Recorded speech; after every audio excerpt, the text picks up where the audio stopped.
جب بڑے ہدایت پر ہوں، اور اگر وہ گمراہی کا شکار ہوں تو پھر ان کی اتباع نہیں کرنی۔ پھر اللہ نے انما حرم علیکم المیتہ، اس آیت میں ان چیزوں کا ذکر کیا ہے جس کو اللہ نے حرام قرار دیا ہے۔ اس میں مردار ہے، خون ہے جو گلے سے نکلتا ہے، خنزیر کا گوشت ہے، اور ان تینوں سے بڑھ کر وہ چیز ہے جس کو غیر اللہ کے تقرب کے لیے نامزد کیا جائے، نظر و نیاز ہے، یا کوئی اور چیز جو اللہ کے علاوہ کسی اور کے نام کی دی جائے، اس عقیدے کے ساتھ کہ جس کے نام کی میں نظر و نیاز مان رہا ہوں وہ میرے حالات سے واقف ہے، میرے حالات کو جانتا ہے، یہ میرے رب کی صفت ہے، اس صفت میں اللہ کا کوئی شریک نہیں، تو نظر و نیاز اللہ کے نام کی دینی ہے، غیروں کے نام کی نہیں دینی۔ ہاں اگر کوئی آدمی لاچار اور مجبور ہو جائے، مر رہا ہو اور کوئی حلال چیز موجود نہ ہو، اس کے لیے گنجائش ہے کہ حرام کے چند لقمے کھا لے تاکہ اپنی جان بچائے، اللہ اس کے گناہ کو معاف فرما دیں گے۔ اس بات کا تذکرہ کرتے ہوئے آگے اللہ نے فرمایا کہ میرے احکام کو چھپاؤ نہیں اور اس کے بدلے میں پیسے نہ خریدا کرو، صحیح باتیں لوگوں کو بتلایا کرو۔ جو لوگ اللہ کے احکام کو چھپا کے مال کماتے ہیں وہ حقیقت میں جہنم کی آگ اپنے پیٹوں میں بھر رہے ہیں، قیامت کے دن اللہ ان سے بات بھی نہیں کریں گے۔ رکوع نمبر 6 میں اللہ تبارک و تعالیٰ نے پھر اس بات کو ذکر کیا کہ نیکی اس بات کا نام نہیں ہے کہ تم چہرہ مشرق یا مغرب کی جانب کرو۔ نیکی ایمان، اعمال صالحہ، فرشتوں پر ایمان لانا، اللہ کے راستے میں مال خرچ کرنا، یتیموں مسکینوں کو دینا، وعدوں کو پورا کرنا، اس چیز کا نام نیکی ہے۔ اس کے بعد اللہ نے کچھ ایسے امور کا ذکر کیا ہے جن کا تعلق معاشرے کی اصلاح کے ساتھ ہے۔ اس میں سب سے پہلا حکم ہے قصاص کا، کہ اگر کوئی کسی کو عمدن قتل کر دے تو اس کے بدلے میں اس کو قتل کر دیا جائے۔ ہاں اگر مقتول کے ورثاء معاف کر دیں، بالکل معاف کر دیں، یا کوئی پیسے لے کر صلح کر لیں تو فرمایا پھر ہم قصاص کا حکم اٹھا لیتے ہیں۔ پھر چاہیے کہ معاملے کو اچھے طریقے سے نبھا لیا جائے۔ یہ قصاص ایسی چیز ہے کہ جس کی وجہ سے معاشرے کے اندر امن رہتا ہے۔ اس کے بعد دوسرا حکم آیا کہ جب کوئی آدمی فوت ہونے لگے تو اس کو چاہیے کہ اپنی مال کے بارے میں وصیت کر کے جائے کہ میرا مال صحیح جگہ پہ استعمال کرنا ہے، میرے ورثاء کو صحیح طریقے سے ادا کرنا ہے۔ رکوع نمبر 7 میں اللہ تبارک و تعالی نے رمضان المبارک کے احکام بیان فرمائے کہ روزہ ہم نے تم پہ فرض کیا ہے جیسا کہ پہلے لوگوں پہ فرض کیا گیا۔ پھر اس میں آسانیاں بڑی ہیں، ایک تو گنتی کے دن ہیں، پھر اگر کوئی مریض ہو یا مسافر ہو تو اس کو اجازت ہے کہ وہ روزہ نہ رکھے، پھر اگلے دنوں میں ان کی قضا کر لے، مسافر بھی قضا کر لے، اور مریض اگر ایسی کیفیت میں ہے کہ دوبارہ صحت مل سکتی ہے تو وہ بھی قضا کر لے، اور اگر بالکل روزہ رکھنے کی طاقت نہ ہو، ایسا مریض، ایسا بوڑھا جو روزہ نہیں رکھ سکتا، تو اس کا فدیہ ادا کرے۔ وہ فدیہ ایک مسکین کو صبح و شام کھانا کھلانا ہے ایک روزے کے بدلے میں۔ رمضان کی فضیلت ذکر کرتے ہوئے فرمایا کہ رمضان وہ مہینہ ہے جس میں قرآن اتارا گیا ہے، اور اس قرآن کی وجہ سے اللہ نے رمضان کو تمام مہینوں کا سردار بنا دیا۔ یہ فضیلت رمضان کو قرآن کی وجہ سے ملی ہے۔ اس لیے اللہ نے پھر ایک مسئلہ ذکر کیا اس رکوع میں کہ وَإِذَا سَأَلَكَ عِبَادِي عَنِّي فَإِنِّي قَرِيب۔ یہ پورے قرآن کا خلاصہ ہے کہ جب بندے میرے بارے میں پوچھتے ہیں میں بہت قریب ہوں، پکارنے والے کی پکار سنتا بھی ہوں، جواب بھی دیتا ہوں، تو لوگوں کو چاہیے کہ مجھے پکاریں۔ اس کے بعد اللہ نے رمضان کے احکام میں اس بات کا ذکر کیا کہ رمضان کی راتوں میں کھانے پینے کی اجازت ہے، اپنے حقوق ادا کرنے کی اجازت ہے، لیکن جب بندہ اعتکاف میں بیٹھا ہو تو پھر اس کے لیے رات کے وقت بھی اپنی بیوی کے ساتھ ملنا، مباشرت کرنا، اس سے روک دیا گیا ہے۔ لیکن اعتکاف کے علاوہ باقی دنوں میں، رمضان کی راتوں میں آپ وہ سارے کام کر سکتے ہیں جو عام دنوں میں انسان کے لیے جائز ہیں۔ آخری آیت میں اللہ نے وَلَا تَأْكُلُوا أَمْوَالَكُمْ پورے روزے کا خلاصہ بیان فرما دیا کہ روزہ اس بات کا سبق دیتا ہے کہ آپس میں ایک دوسرے کا مال غلط طریقے سے نہ کھایا کرو، اور رشوت کے طور پہ اپنے حکام کو وہ مال مت پہنچایا کرو۔ جب تم نے میرے کہنے پر حلال چیز کو چھوڑ دیا ہے تو حرام چیزوں سے بھی بچ جاؤ۔ رکوع نمبر 8 میں اللہ تبارک و تعالی نے ایک سوال کا جواب دیا کہ لوگ پوچھتے ہیں چاند چھوٹا بڑا کیوں ہوتا ہے، تو جواب دو میرے پیغمبر کہ یہ نہ پوچھو کہ چاند چھوٹا بڑا کیوں ہوتا ہے، پوچھو کس مقصد کے لیے ہوتا ہے۔ یہ چاند کا چھوٹا بڑا ہونا، اس سے حساب کتاب معلوم ہوتا ہے، اس لیے اللہ نے اس کو لوگوں کے اوقات کا آلہ بنایا ہے۔ حج کے دن لوگوں کے حساب کتاب، اس کا تعلق قمری نظام کے ساتھ ہے۔ اس کے بعد اللہ نے جہاد کا مسئلہ بیان فرمایا کہ اللہ کے راستے میں قتال کرو، لڑو ان لوگوں سے جو تم سے لڑتے ہیں، لیکن زیادتی نہ کرو، بوڑھوں کو نہیں مارنا، عورتوں کو نہیں مارنا، بچوں کو نہیں مارنا، اس لیے کہ اللہ زیادتی کرنے والوں کو پسند نہیں کرتے، اور ان سے لڑو جو تم کو مسجد حرام سے جنہوں نے نکالا ہے، اور اگر وہ تمہارے ساتھ لڑائی پر آمادہ ہیں تم بھی ان کے ساتھ لڑائی کرو، اور لڑائی اس مقصد کے لیے کرنی ہے کہ دنیا میں فتنہ مٹ جائے، فتنہ ختم ہو جائے، اور دین اللہ کے لیے، اکیلے اللہ کا دین دنیا میں غالب آ جائے۔ اس لیے ہم نے یہ حکم دیا ہے کہ عزت والے مہینوں کے بدلے میں ہوا کرتے ہیں۔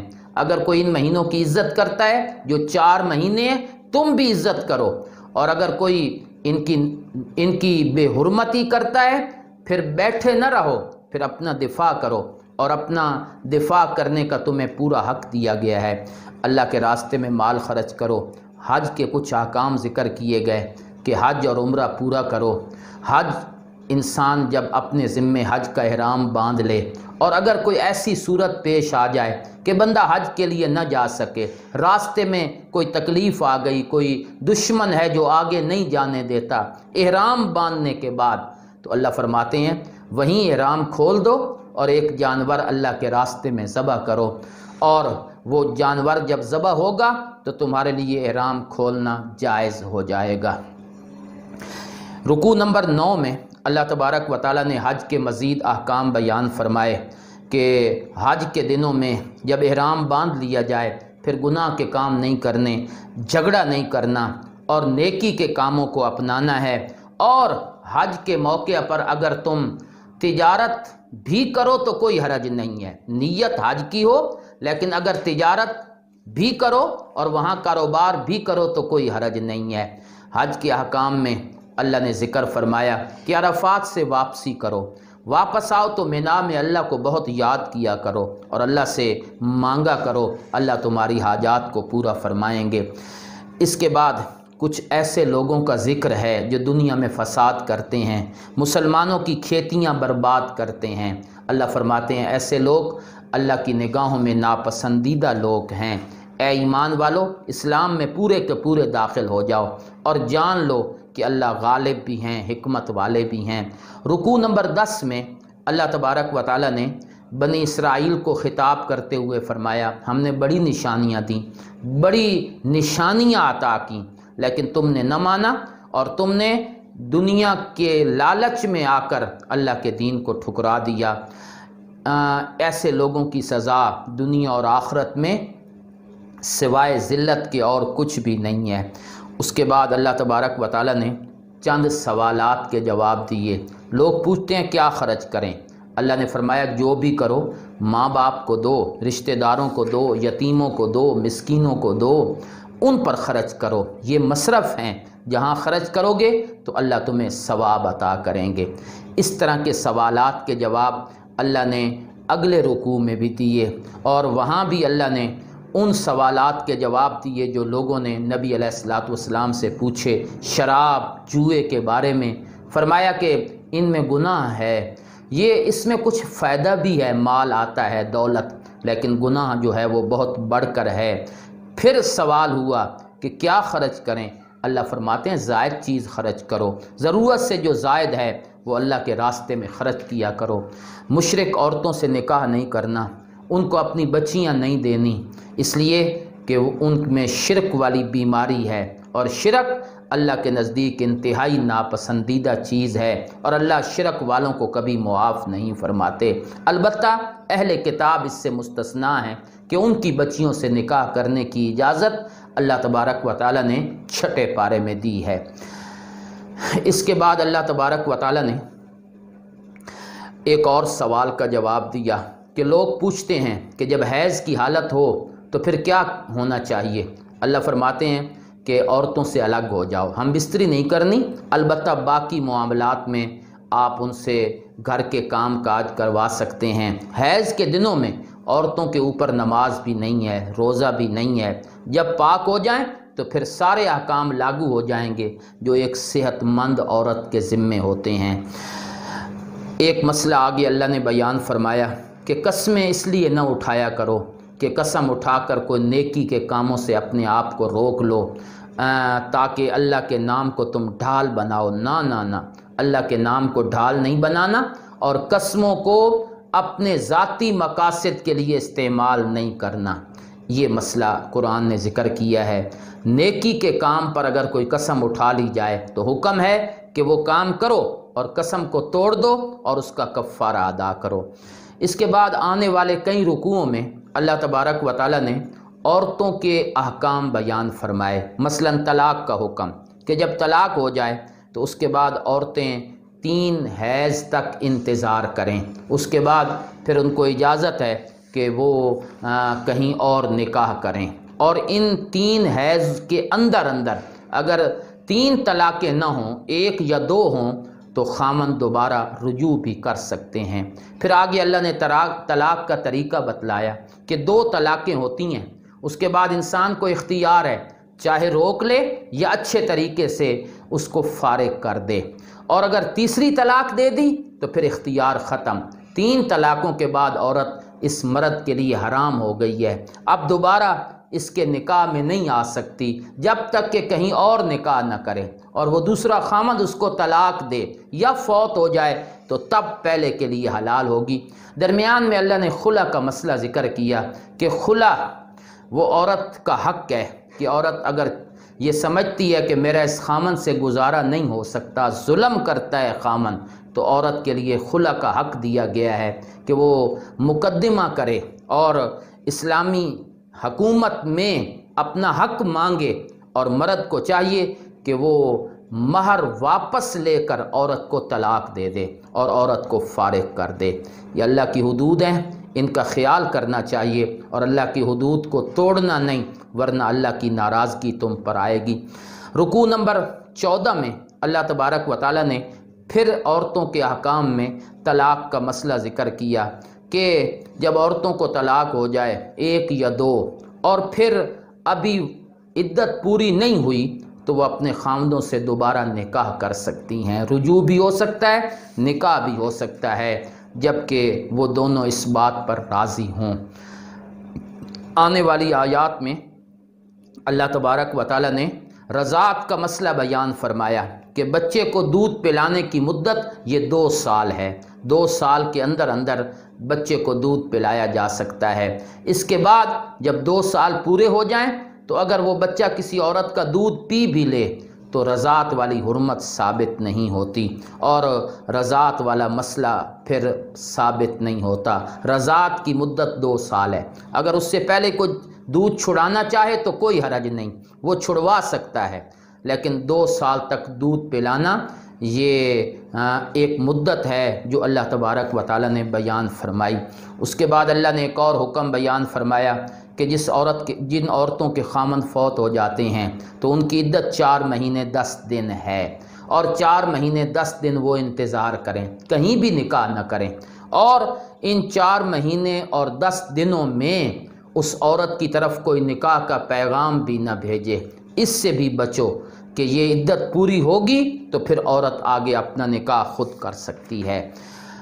رکوع نمبر 15 میں اللہ تبارک و تعالیٰ نے پھر نکاح کا اور مہر کا ذکر کیا کہ عورتوں کو اگر طلاق ہو جائے یا نکاح کے بعد رخصتی نہیں ہوئی اور پہلے طلاق ہو گئی ہے تو پھر آدھا مہر دینا ہے، اور اگر رخصتی ہو گئی ہے تو پھر پورا مہر دینا ہے۔ پورا مہر ادا کرنا یہ مردوں کے ذمے ہے۔ نماز کی حفاظت کرو، خاص طور پہ عصر کی نماز، اس کی حفاظت کرو، اور ان نمازوں کی حفاظت کرو گے تو دل میں عاجزی آئے گی، اور جب عاجزی آئے گی تو اللہ کے احکام پہ عمل کرنا آسان ہو جائے گا۔ آخری 2 رکوعوں میں، دوسرے پارے کے آخری 2 رکوعوں میں اللہ نے پھر جہاد کا مسئلہ بیان کیا کہ لوگ جہاد اس لیے نہیں کرتے کہ موت کا ڈر ہے۔ دیکھو ایک جماعت اپنے گھروں سے نکل کھڑی ہوئی تھی اور وہ ہزاروں کی تعداد میں تھی، اس خطرے سے کہ مر نہ جائیں۔ راستے میں موت آ گئی، اللہ نے دوبارہ زندہ کر دیا، یہ اللہ کا فضل ہے۔ لیکن سمجھ یہ آئی کہ موت کسی جگہ کے ساتھ مخصوص نہیں ہے، جہاں بھی اللہ فیصلہ کرتے ہیں تو پھر موت آ کے رہتی ہے۔ پھر اللہ نے ایک واقعہ ذکر کیا کہ بنی اسرائیل میں ایک دفعہ حضرت موسیٰ علیہ السلام کے بعد ایک اللہ کے نبی تھے، انہوں نے قوم کو جہاد کا حکم دیا۔ قوم نے کہا کوئی امیر لشکر ہونا چاہیے، تو اللہ نے امیر لشکر کا انتخاب کرتے ہوئے فرمایا کہ طالوت امیر لشکر ہے۔ قوم نے اس کو امیر ماننے سے انکار کر دیا کہ یہ چھوٹے خاندان کا بندہ ہے، اس کے پاس مال و دولت نہیں ہے۔ اللہ فرماتے ہیں یہ میرا انتخاب ہے، اس کی سربراہی میں لڑنا ہے تو لڑو، یہی تمہارا امیر ہے۔ چنانچہ اللہ نے اس لشکر کو ایک حکم دیا کہ جب تم اپنے لشکر کو لے کے نکلو تو تمہارا امتحان یہ ہے کہ آگے ایک نہر آئے گی، اس نہر سے پانی نہیں پینا، بالکل ہاں 1-2 چلو پانی پینے کی اجازت ہے، جو سیر ہو کر پیے گا اس کا اس لشکر کے ساتھ کوئی تعلق نہیں ہوگا۔ چنانچہ جب وہ نہر پہ پہنچے سب نے پانی پی لیا سوائے چند لوگوں کے جو اللہ کے حکم کو پورا کرنے والے تھے۔ یہ ایک فوجی ٹریننگ تھی کہ کون صبر کرتا ہے اور کون صبر نہیں کرتا۔ چنانچہ 313 بندوں کو لے کر طالوت مقابلے میں جالوت کے مقابلے میں آ گیا۔ جالوت کا بڑا لشکر تھا اور یہ تھوڑے لوگ تھے، لیکن انہوں نے وہاں کھڑے ہو کر ایک دعا مانگی اور اللہ نے فرمایا کہ ہم چھوٹی جماعتوں کو بڑی جماعتوں پہ غلبہ عطا فرما دیتے ہیں۔ اللہ کے حکم سے چھوٹی جماعتیں بڑوں پر غالب آ جاتی ہیں۔ جب دونوں آمنے سامنے ہوئے تو انہوں نے کہا اے رب ہم پہ صبر پلٹ دے اور ہمارے قدموں کو مضبوط رکھ اور ہماری مدد کر کافر قوم کے خلاف۔ پھر اللہ کے حکم سے وہ طالوت جو ہے ان کو اللہ نے کامیابی عطا فرمائی اور جالوت کو داؤد نے قتل کر دیا۔ یہ وہی داؤد ہیں جو حضرت سلیمان علیہ السلام کے والد ہیں اور بعد میں یہ نبی بن گئے، اللہ نے ان کو نبوت عطا فرمائی۔ پھر آخر میں اللہ نے جہاد کی وجہ بیان فرمائی کہ ہم نے جہاد کیوں مقرر کیا ہے۔ جہاد اس لیے ہے تاکہ دنیا میں امن رہے۔ وَلَوْلَا دَفْعُ اللَّهِ النَّاسَ بَعْضَهُمْ بِبَعْضٍ لَفَسَدَتِ الْأَرْضُ، اگر جہاد نہ ہوتا ظالم مظلوم پر چڑھائی کرتے، زمین میں فساد پیدا ہو جاتا۔ اس فساد کو روکنے کے لیے ہم نے جہاد مقرر کیا ہے۔ لوگ کہتے ہیں جہاد دہشت گردی کا ایک راستہ ہے، یہ دہشت گردی کو روکتا ہے، اس سے دہشت گردی ختم ہوتی ہے اور دنیا میں امن قائم ہوتا ہے۔ جب پتہ ہوگا کہ مقابلے میں لشکر تیار ہے تو کسی کو ہمت نہیں ہوگی کہ وہ دوسروں پہ حملہ کرے۔ بالکل آخری آیت میں اللہ نے اپنے پیغمبر کی صداقت کو بیان کیا۔ تلک آیات اللہ نتلوہا علیک بالحق، یہ اللہ کی آیتیں ہیں جو ہم تجھ پر پڑھتے ہیں ٹھیک ٹھیک۔ وَإِنَّكَ لَمِنَ الْمُرْسَلِينَ، یہ واقعات وہی بتا سکتا ہے جو ہمارا نبی ہوا کرتا ہے، ہم ان کو یہ خبریں بتلاتے ہیں اور وہ نبی آگے امت تک اس کو پہنچاتا ہے۔ اللہ مجھے اور آپ کو قرآنی تعلیمات پہ عمل کرنے کی توفیق عطا فرمائیں۔ وما علینا الا البلاغ المبین۔